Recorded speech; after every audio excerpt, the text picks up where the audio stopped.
Good morning students, welcome in the next lecture of Pharmacochemistry 1. As you all know, we are discussing the chapter antimicrobials. In the chapter antimicrobial, we have studied in detail what are antimicrobials. Then we have studied many compounds. Now we are going to start the next compound, that is boric acid. Formula is H3BO3. I am not going to explain this compound in detail because you have studied this compound in the chapter acids. ठीक है, acid base का जो आपका topic है उसमें आपने boric acid को detail में पढ़ा है। ठीक है, तो उसकी प्रॉपर्टीज, उसकी इनकम्पैटिबिलिटी, उसकी स्टोरेज, हर चीज आप वहां से करेंगे। यहाँ पे हम सिर्फ बोरिक एसिड के यूजेस के बारे में बात करेंगे कि बोरिक एसिड जो है बहुत लंबे टाइम से सॉल्यूशंस के अंदर, सस्पेंशंस में, ऑइंटमेंट्स में एज एंटीसेप्टिक यूज हो रहा है। अगर आप डस्टिंग पाउडर पुराने देखेंगे जैसे नाइसिल वगैरह है, इनमें भी बोरिक एसिड पहले काफ़ी ज़्यादा आता रहा है। अब थोड़ी सी इसकी टॉक्सिसिटी की प्रॉब्लम आनी शुरू हो गई है, टिश्यू रिएक्शन की शुरू हो गई है, तो इसलिए आजकल जो बोरिक एसिड है उसको डस्टिंग पाउडर में से, उसके डस्टिंग पाउडर के फॉर्मूले में से, काफ़ी में से इसको निकाल दिया गया है। अदरवाइज ये बहुत पुराना एंटीसेप्टिक है। और ये जो म्यूकस मेम्ब्रेन कह सकते हैं, उसके दोनों के ऊपर मोस्टली इसको नॉन इरिटेटिंग माना गया था कि कोई इरिटेशन वगैरह ये कॉज नहीं करता है, ऐसा इसको माना गया था। और इसकी बहुत अच्छी बैक्टीरियोस्टैटिक प्रॉपर्टी है, यानी ये बैक्टीरिया की ग्रोथ को रोकता है। तो ये है आपका बोरिक एसिड। तो इसकी डिटेल आपको मैंने ऑलरेडी एसिड के टॉपिक में करा दी है। ठीक है, अब हम बढ़ते हैं आगे। Next compound is borax. Borax एक इंपॉर्टेंट कंपाउंड है, इसको आपने अलग अलग फार्मूलाज में मतलब पढ़ा भी होगा। बोरेक्स को आपने अलग अलग प्रोडक्ट्स के फार्मूलाज में, और इसका जो एक्चुअल फार्मूला है दैट इज Na2B4O7 और इसके अंदर 10 वाटर के मॉलिक्यूल्स हैं। ये है इसका फार्मूला Na2B4O7। 10 मॉलिक्यूल्स इसके वाटर ऑफ क्रिस्टलाइजेशन के साथ में होते हैं। और इसके सिनोनिम क्या है? सोडियम बोरेट, सोडियम टेट्राबोरेट, क्योंकि इसमें 4 बोरोन के मॉलिक्यूल्स हैं, और सोडियम पायरोबोरेट। इन 3 नाम से ये मार्केट में बिकता है। ठीक है, बोरेक्स तो है ही इसका नाम। अब बोरेक्स आपको कहाँ से मिलता है? जो बोरेक्स होता है ये भी जो जमीन में से ही, ओर्स में से ही इसके डिपॉजिट्स निकाले जाते हैं, ड्राई किया जाता है, क्रिस्टलाइज किया जाता है। इंडिया में, तिब्बत में काफ़ी इसके जो है इसके डिपॉजिट्स मिलते हैं। ठीक है, अब ये जो है आपका ये बोरेक्स की प्रॉपर्टीज क्या है? ये होता है मोस्टली कलरलेस ट्रांसपेरेंट क्रिस्टल्स होते हैं इसके, या व्हाइट कलर का क्रिस्टलाइन पाउडर होता है, दोनों रूप में ये एग्जिस्ट करता है। इसकी कोई स्मेल नहीं होती है, ये ऑर्डरलेस होता है, और इसका टेस्ट सलाइन या एल्कलाइन टेस्ट होता है। वाटर में और ग्लिसरीन में दोनों में ये सॉल्युबल होता है। इसीलिए जो आप इसके बोरेक्स वगैरह को कभी यूज करते हैं तो बहुत बार ग्लिसरीन के अंदर डिजॉल्व करके यूज करते हैं। अल्कोहल के अंदर ये इनसॉल्युबल होता है, और ये वार्म ड्राई एयर में अफ्लोर करता है। अफ्लोर करने का मतलब क्या है? ये अपने वाटर के मॉलिक्यूल्स जो हैं वार्म एयर के अंदर, अगर गर्मियों के दिन है, गर्म हवा चल रही है, तो ये अपना वाटर के मॉलिक्यूल्स को लूज कर देता है। जो मॉइस्चर है अपना वो ये एयर को लूज कर देता है। और इसके जो क्रिस्टल्स होते हैं उनके ऊपर व्हाइट कलर का ऐसे लगता है जैसे व्हाइट कलर के पाउडर से वो कोट हो गए हों। इसका जो रिएक्शन है ये देखिए, जब ये वाटर के साथ रिएक्ट करता है तो ये रिएक्शन मैंने लिखा है Na2B4O7 जो बोरेक्स है 3 वाटर के मॉलिक्यूल्स के साथ ये रिएक्ट करता है और बनाता क्या है? NaBO2 सोडियम मेटाबोरेट बनाता है, और साथ में बोरिक एसिड प्रोड्यूस करता है। अब ये आपका सोडियम मेटाबोरेट जो है 2 वाटर के मॉलिक्यूल्स के साथ रिएक्ट करके सोडियम हाइड्रोक्साइड और बोरिक एसिड प्रोड्यूस करता है। तो ये है इसकी केमिकल प्रॉपर्टीज कि ये कैसे वाटर के साथ रिएक्ट करके हाइड्रोलाइज हो रहा है। ठीक है, इसके बाद है इसकी स्टोरेज। ये जो कंपाउंड होता है आपका, इसको आपने एयर टाइट कंटेनर के अंदर स्टोर करना होता है। ठीक है, इन कूल प्लेस, टेम्परेचर इसका जो आपने कूल प्लेस वाला जो है मेंटेन करना है। इसकी इनकम्पैटिबिलिटीज बहुत सारे कंपाउंड्स के साथ है। कोग्नोसिन में आप लोग एल्केलॉइड पढ़ चुके हो। ठीक है, तो एल्केलॉइड के साथ ये इनकम्पैटिबल होता है, प्रेसिपिटेट फॉर्म कर देता है। तो जिस भी प्रोडक्ट में एल्केलॉइड डाले गए हैं जैसे कोकेन है, ठीक है, तो उनके साथ इसको आपने कभी भी कॉम्बिनेशन में नहीं लेना है, नहीं तो प्रेसिपिटेशन हो जाएगी, प्रोडक्ट आपकी खराब हो जाएगी। इसके अलावा मर्क्यूरी क्लोराइड सल्फेट और बाकी के और जो मेटल सॉल्ट होते हैं उनके साथ ये इनकम्पैटिबल होता है, कॉम्बिनेशन में उनके साथ में हम इसको नहीं दे सकते। अब आते हैं इसके यूजेस। यूजेस क्या है इसके? फीवर, एंटीबैक्टीरियल एक्शन, मतलब बहुत स्ट्रॉन्ग नहीं होता, फीवर होता है बट एंटीबैक्टीरियल एक्शन होता है, बैक्टीरिया के अगेंस्ट ये कंपाउंड जो है एक्ट करता है। इसकी जो टॉक्सिसिटी है बहुत हद तक बोरिक एसिड के साथ ही मिलती जुलती है। इसको हम यूज करते हैं एक्सटर्नली, स्किन के ऊपर, म्यूकस मेम्ब्रेन के ऊपर इसको हम यूज करते हैं।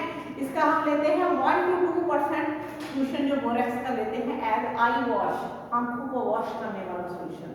आई वॉश लेते हैं, गार्गल्स लेते हैं। गार्गल जानते हैं ना, गरारे करना पढ़ाया था मैंने शुटिंग्स में फर्स्ट चैप्टर में, गार्गल्स, ठीक है। माउथ वॉश की फॉर्म में ये यूज होता है, ठीक है।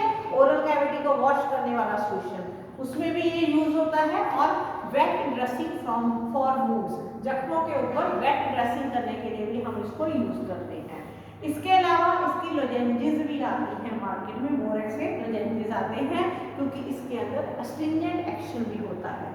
अस्ट्रिंजेंट भी मैंने आपको एक्सप्लेन किया था, प्रोटीन को प्रेसिपिटेट करने वाला कंपाउंड। तो ये है आपका कंपाउंड बोरेक्स। बोरेक्स के बाद आप आगे बढ़ रहे हैं silver nitrate, AgNO3। Silver nitrate एक ऐसा कंपाउंड है जिसको आपने केमिस्ट्री लैब में बहुत यूज करना है, बहुत सारे टेस्टों में ये यूज होगा, इनमें टेस्ट में ये यूज होगा।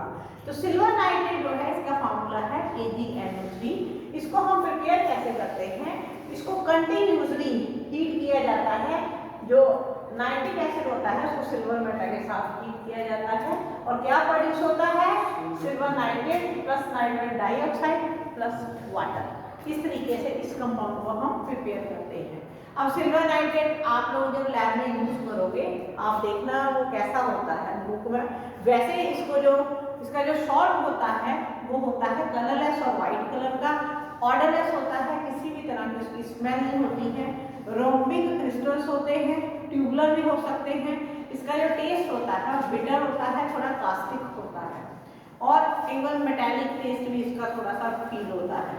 इसकी जो अगर आप इसको लाइट को एक्सपोज करते हैं तो इसका कलर ग्रे हो सकता है, इसका कलर ब्लैक भी हो सकता है, ठीक है। और ये सिल्वर आयंस को लिबरेट करता है।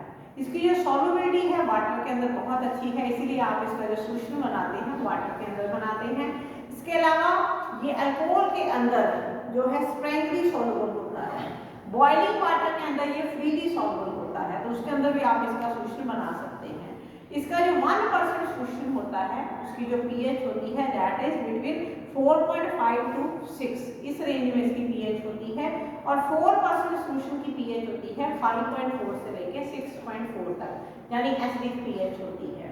और जब आप इसको गर्म करते हैं तो हाई टेम्परेचर के ऊपर ये धीरे धीरे डीकम्पोज होना शुरू हो जाता है, ठीक है। तो इसकी जो स्टोरेज है, स्टोरेज बड़ी इंपॉर्टेंट है। टाइटली क्लोज कंटेनर और लाइट रेजिस्टेंट कंटेनर। आप लोग लैब में भी देखेंगे कि हम इसके जो सोल्यूशन को किसमें स्टोर करते हैं, हम इसको लाइट रेजिस्टेंट कंटेनर के अंदर स्टोर करते हैं क्योंकि ये लाइट से इफेक्ट होता है, ठीक है। और मोस्टली क्या किया जाता है कि जब आप लोग लैब में प्रैक्टिकल करते हैं, जब भी आपने प्रैक्टिकल करना है इसका सोल्यूशन हर बार फ्रेशली प्रिपेयर किया जाता है, ठीक है। क्योंकि अगर इसको लंबे टाइम तक आप स्टोर करेंगे तो इसका जो सोल्यूशन है वो डीकम्पोज होने के चांसेस रहते हैं। अब है इसकी इनकम्पैटिबिलिटी। इसकी इनकम्पैटिबिलिटी एल्कलीज के साथ है, जैसे सोडियम के कंपाउंड के साथ है, हैलोजन एसिड्स के साथ है जैसे हाइड्रोक्लोरिक एसिड वगैरह हो गए, और फॉस्फेट, टैनिन, इन सब के साथ इसकी इनकम्पैटिबिलिटी है, तो उनके साथ हम इसको नहीं ले सकते। अब है इसके यूजेस। इसके यूजेस है कास्टिक, अस्ट्रिंजेंट, बैक्टीरियासाइडल, बैक्टीरियोस्टैटिक। ये दोनों रूपों में यूज होता है, यानी बैक्टीरियासाइडल भी यूज होता है, बैक्टीरियोस्टैटिक भी, यानी बैक्टीरिया को किल भी कर सकता है मतलब बैक्टीरियासाइडल, और बैक्टीरिया की ग्रोथ को रोक भी सकता है बैक्टीरियोस्टैटिक। फर्क कैसे पड़ता है? Depending upon the concentration. आपने इसकी कितनी कंसंट्रेशन यूज की है। अगर आपने इसको कम कंसंट्रेशन में अप्लाई किया है तो ये बैक्टीरियोस्टैटिक है, अगर आपने इसको ज्यादा कंसंट्रेशन में यूज किया है तो ये बैक्टीरियासाइडल है, बैक्टीरिया को किल कर देता है, ठीक है। ये जो होता है आपका कंपाउंड, ये सिल्वर के आयंस को लिबरेट करता है।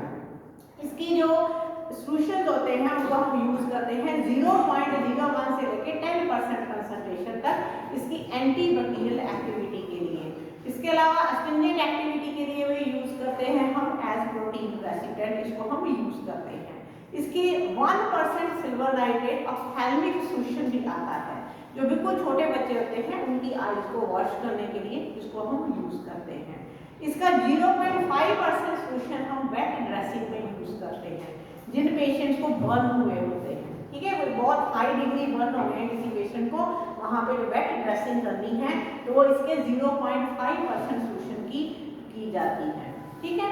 अब इसमें एक प्रॉब्लम आती है कि जब अगर आप सिल्वर नाइट्रेट के सॉल्यूशन को प्रोलॉन्गली स्किन के ऊपर यूज करते हैं लंबे टाइम तक, तो प्रॉब्लम आती है अर्जीरिया। इसमें क्या होता है कि जो स्किन होती है, अगर आप इसको लंबे टाइम तक यूज करें तो जो आप जानते ही हैं स्किन की जो एपिडर्मिस लेयर होती है वहां पे जो सिल्वर आयन है वो डिपॉजिट होने शुरू हो जाते हैं, फ्री सिल्वर की फॉर्म में डिपॉजिट होने शुरू हो जाते हैं, उससे स्किन का जो कलर है वो डार्क होना स्टार्ट हो जाता है, ठीक है। ये प्रॉब्लम आती है सिल्वर नाइट्रेट के साथ। अकेले सिल्वर नाइट्रेट के साथ ही हर सिल्वर के कंपाउंड के साथ यही प्रॉब्लम आती है। इसके बाद नेक्स्ट हमारा कंपाउंड आ रहा है माइल्ड सिल्वर प्रोटीन। ये भी सिल्वर का ही कंपाउंड है, बट इसका हम देखिए कोई फिक्स फार्मूला नहीं दिया, हमने लिखा है कि इसका केमिकल फार्मूला वेरिएबल है। कैसे वेरिएबल है कि सिल्वर का जो आयन है उसको हमने प्रोटीन के साथ कंबाइन किया है। तो प्रोटीन आप लोगों ने बायोकेमिस्ट्री में अलग अलग तरह के पढ़े हैं, जो प्रोटीन का मॉलिक्यूल आपने यूज किया होगा उसी हिसाब से फार्मूला वेरी कर जाएगा, ठीक है। तो इसलिए इसका कोई फिक्स फार्मूला नहीं है, इसका जो फार्मूला है वो वेरिएबल है।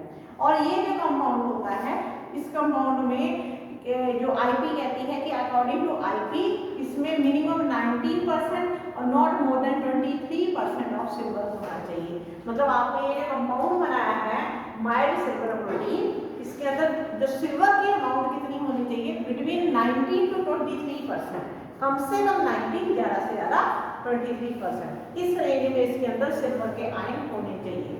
अब ये कैसा होता है, डार्क ब्राउन कलर का होता है या ऑलमोस्ट ब्लैक कलर का होता है। इसके भी शाइनिंग ग्रैन्यूल्स होते हैं या स्केल होते हैं। ग्रैन्यूल क्या होते हैं, तुम लोगों ने आयोडीन देखी है तो तुम्हें समझ में आ गया होगा कि आप लोगों ने जो लैब में यूज की है आयोडीन, उसके ग्रैन्यूल्स थे हमारे पास, क्रिस्टलिन है, ग्रैन्यूल्स थे, ठीक है। और इसकी कोई स्मेल नहीं होती है, ये ऑर्डरलेस होता है और हाइग्रोस्कोपिक होता है। हाइग्रोस्कोपिक मींस ये मॉइस्चर को एब्जॉर्ब करता है, एयर में जो मॉइस्चर होगा उसको ये एब्जॉर्ब करके वेट हो जाता है, ठीक है। वाटर में ये फ्रीली सॉल्युबल होता है, अल्कोहल में इनसॉल्युबल, क्लोरोफॉर्म और ईथर में भी ये इनसॉल्युबल होता है, और ये भी लाइट से इफेक्ट होता है, इसलिए इसको भी हमें लाइट से प्रोटेक्ट करके रखना पड़ता है। ये जब वाटर के अंदर हम इसको डिसॉल्व करते हैं तो ये क्लोइडल सॉल्यूशन जो है फॉर्म करता है। इसके जो सॉल्यूशंस होते हैं जब हम इनको यूज करते हैं एज एंटीबैक्टीरियल, तो स्ट्रेंथ हम यूज करते हैं 0.5 से लेके 20% स्ट्रेंथ हम इसकी यूज करते हैं। इस स्ट्रेंथ में हम देखते हैं कि ये सिल्वर के आयंस को लिबरेट करता है। तो जब ये सिल्वर के आयंस को लिबरेट करता है तो जितना जितना सॉल्यूशन आप डाइल्यूट करते जाएंगे उतनी लिबरेशन बढ़ती जाती है। तो इसलिए जब भी हमने इसको रखना होता है इसके सॉल्यूशंस को, जहाँ तक हम इसके भी सॉल्यूशन फ्रेशली प्रिपेयर बनाते हैं, पहले बना के नहीं रखते हैं, क्योंकि ये भी फ्री सिल्वर आयंस को लिबरेट कर रहा होता है। तो जहाँ अगर हम बना के रखते हैं तो इसके अंदर हम कोई स्टेबलाइजर डालते हैं। स्टेबलाइजर जैसे आप डालते हो कैल्शियम एडिटेट, ये क्या करता है, चिलेटिंग एजेंट एक्ट करता है, तो उसके साथ कॉम्प्लेक्स फॉर्म कर लेता है, उससे फ्री सिल्वर जो है वो लिबरेट नहीं होती है। अब है इसके यूजेस, तो ये है नॉन इरिटेंट एंटीबैक्टीरियल एजेंट, ये भी बैक्टीरिया के अगेंस्ट एक्ट करता है, नॉन इरिटेंट होता है, और इसको आप म्यूकस मेम्ब्रेन के ऊपर, स्किन से भी ज़्यादा सेंसिटिव हमारी म्यूकस मेम्ब्रेन है, ज़्यादा टेंडर है, उसके ऊपर आप इसको अप्लाई कर सकते हैं। इसकी कंसंट्रेशन हम यूज करते हैं 5 से 25% तक एज माइल्ड एंटीसेप्टिक आइज के लिए, ठीक है। आइज जाने ना आप कितनी सेंसिटिव होती हैं, आइज के अंदर म्यूकस मेम्ब्रेन है, तो आइज के लिए, ईयर के लिए, नोज के लिए और थ्रोट के लिए, चारों के अंदर देखिए कितना सेंसिटिव पोर्शन है, आइज, नोज, ईयर, थ्रोट, सारों में हम इसको यूज कर सकते हैं इस कंसंट्रेशन में, क्योंकि ये नॉन इरिटेंट एंटीबैक्टीरियल मटेरियल है, ठीक है। इसके अलावा ये यूरेथ्रा और ब्लैडर की इरिगेशन के लिए भी हम इसको यूज कर सकते हैं। इसके अलावा रेस्पिरेटरी ट्रैक्ट की इन्फेक्शंस के लिए हम इसको यूज कर सकते हैं। और इसकी भी वही प्रॉब्लम आती है जो मैंने आपको पहले बताई, जब इसको भी आप लंबे टाइम तक यूज करते हैं, अगर स्किन के ऊपर कर रहे हैं, तो अर्जीरिया जो प्रॉब्लम है इसमें भी आती है कि जो आपका सिल्वर आयन जो लिबरेट हो रहे होते हैं, सिल्वर एसिड फ्री सिल्वर जो है वो स्किन की एपिडर्मिस के नीचे डिपॉजिट होना स्टार्ट हो जाता है, उससे जो है स्किन जो है डार्क होनी स्टार्ट हो जाती है। तो ये है आपका कंपाउंड माइल्ड सिल्वर प्रोटीन। तो सिल्वर के ये दो कंपाउंड आपने कर लिए। Thank you.